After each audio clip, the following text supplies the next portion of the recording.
बहुत बहुत धन्यवाद। जो हमारे पोपट जी खोकरिया जी बार पार्टी से सदस्य थे, इन्होंने 2 शब्द इन्होंने कहे हैं। अभी इनके दूसरे वक्ता के रूप में दिनेश जी दुर्वेट जी आएंगे, वो हमें 2 शब्द कहेंगे। जोरदार तालियों से स्वागत करेंगे, इतने दूर से आए हैं अपनी पावन धरती पर।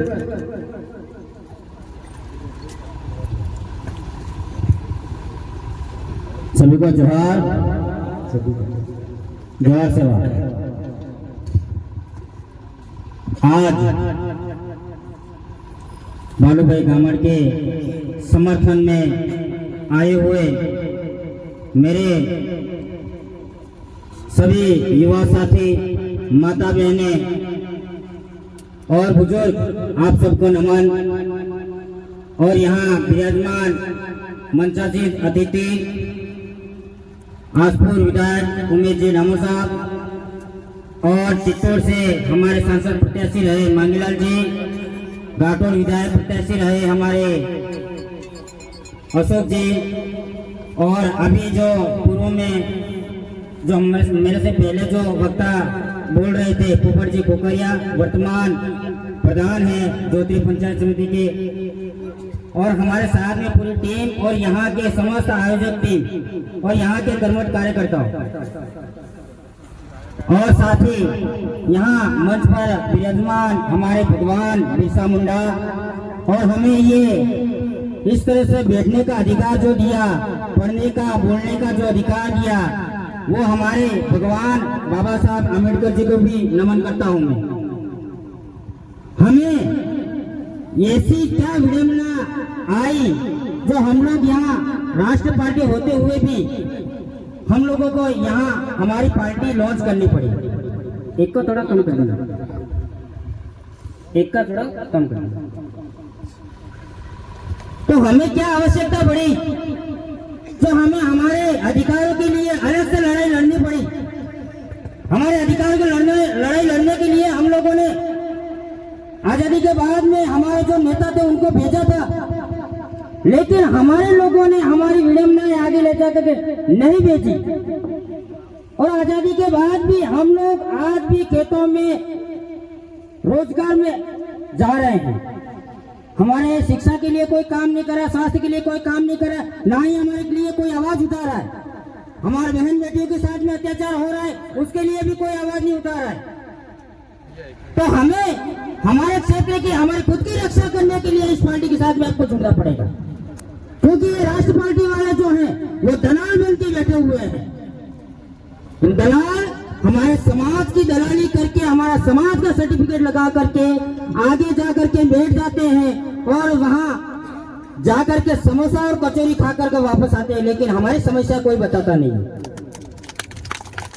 आज तक उन लोगों ने यही किया, कैंटीन में जाते, चाय पीते, समोसा कचौरी खाते हैं और आराम से सो करके वापिस आ जाते हैं, लेकिन यहाँ की समस्या नहीं बताते। यहाँ हमारे पानी की समस्या, खेती की जो समस्या है, खेडूतों की जो समस्या है, कृषकों की जो समस्या है, उस समस्या को कोई बोल नहीं रहा है। दलाल बन के बैठे हैं, हमारी जमीनों पे उनकी नजर है। लेकिन ये जो जा रहे हैं कांग्रेस और बीजेपी से चुन करके, वो हमारा सौदा करने के लिए जा रहे हैं, हमारे जमीनों को सौदा करने के लिए जा रहे हैं, हमारे बहन बेटियों के सौदा करने के लिए जा रहे हैं। आपने देखा होगा गत 5 साल के अंदर कितनी विडंबनाएं हमारे समाज ने झेली, लेकिन कोई भी जनप्रतिनिधि हमारे बीच में आकर के बैठा कांग्रेस बीजेपी का नहीं बैठा।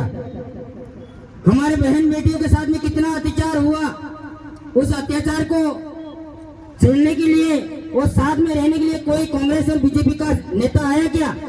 नहीं आया।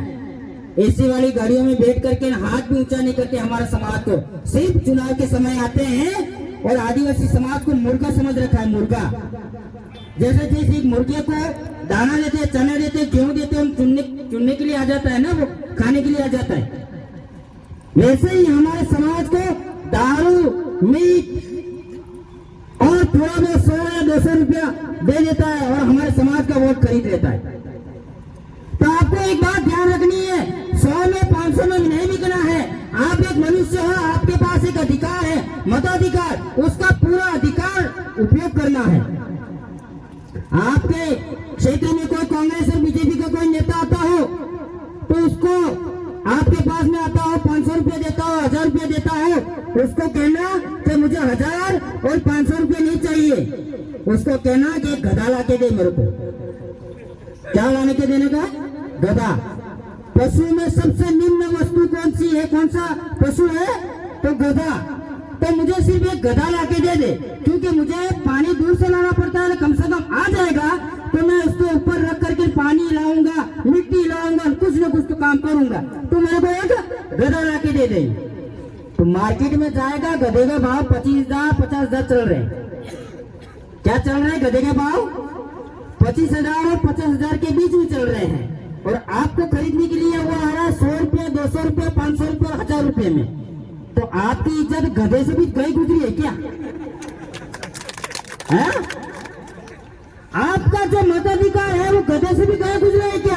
एक गधे का भाव 30,000 से 25,000, 50,000 ऐसे भाव लगता है, और आपका 100 रुपये से भाव स्टार्ट होता है।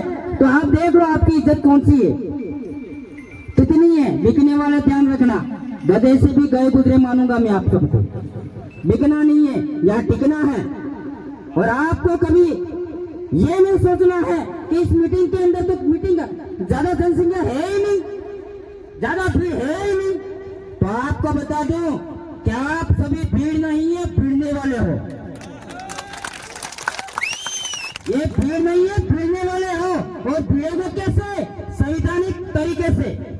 ऐसा नहीं कहा वो डूंगरपुर से आए थे, राजस्थान से आ गए, के चले गए थे, हमको तो भिड़ना है, कल उठ के निकल गए लठ में तलवार लेकर के। ऐसा नहीं करना है।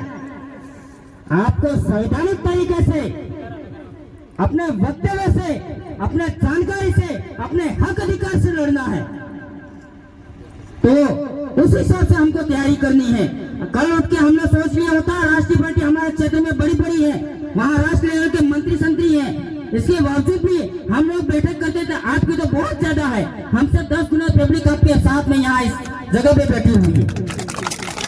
हम लोग जब मीटिंग करते हैं उस समय 10, 15, 25, 30 ये रहा मांगी लड़की, उनकी बैठक होती थी तब इतने ही होते थे।